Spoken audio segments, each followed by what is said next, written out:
In this movie, we're going to look a little deeper at how CodeIgniter works. We'll look at how the MVC architecture is implemented and how code is organized in a CI application to get an idea of what it might be like to code in CI. The first thing we're going to do is we're going to go into our text editor, and we're going to go ahead and open up that folder so we can see what the document structure is like. My web server is located in the MAMP directory under htdocs, and there's my CodeIgniter file. So I'm going to go ahead and open that, and you can see I have a few different folders. The user guide contains the actual user guide, so you always have a local version to refer to if you need to. You can also delete that if you don't want it. System directory is where the main CodeIgniter files are stored. You can see how it's broken down into core and helpers and database and other classes. You're going to be doing all of your work in the application directory. So if you open that up, you'll see where a lot of these elements will reside. The models is where all our data model information is going to be. Errors will allow you to handle custom error templates. Hooks are elements you can use by adding functionality into CodeIgniter. If you've ever worked with hooks in WordPress, it's very similar. These are functions that will execute at certain times in the life cycle of a CI application.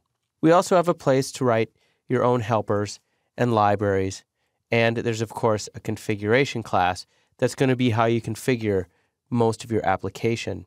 By default, everything is going to be routed using CodeIgniter and then whatever your controller name is. And after that, it will be the method name. And after that, you can have whatever arguments you want. You can set up different routes if you'd like to inside of CodeIgniter by using this special routes.php file. Once you've got your configuration, or if you're going to use the default configuration, which works fine, you can go into the controllers directory, and this is where you'll set up your controllers. Every controller is going to extend this base CI controller. This has a lot of functionality in it that allows CodeIgniter to do what it does in the MVC cycle. You can load models in this constructor, or alternately, you can write a number of different actions. These are the methods that will be used in the routing syntax that I showed you. And inside of there, you can load your views. If you want to pass arguments, you just need to specify arguments in the function of the action that you create.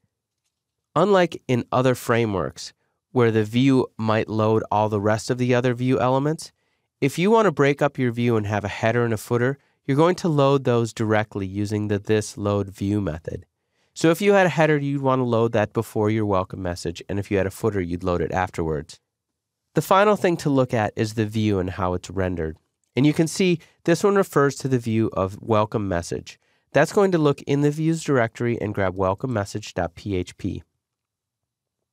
CI can use straight PHP, or if you'd rather, you can use CI's built-in template engine. CodeIgniter uses a fairly straightforward and object-oriented way to implement the MVC architecture. It all begins with the routing, which simply sends the controller and the method information as well as any parameters directly to your controller object. Both the controller and the model will extend CI controller and model classes respectively.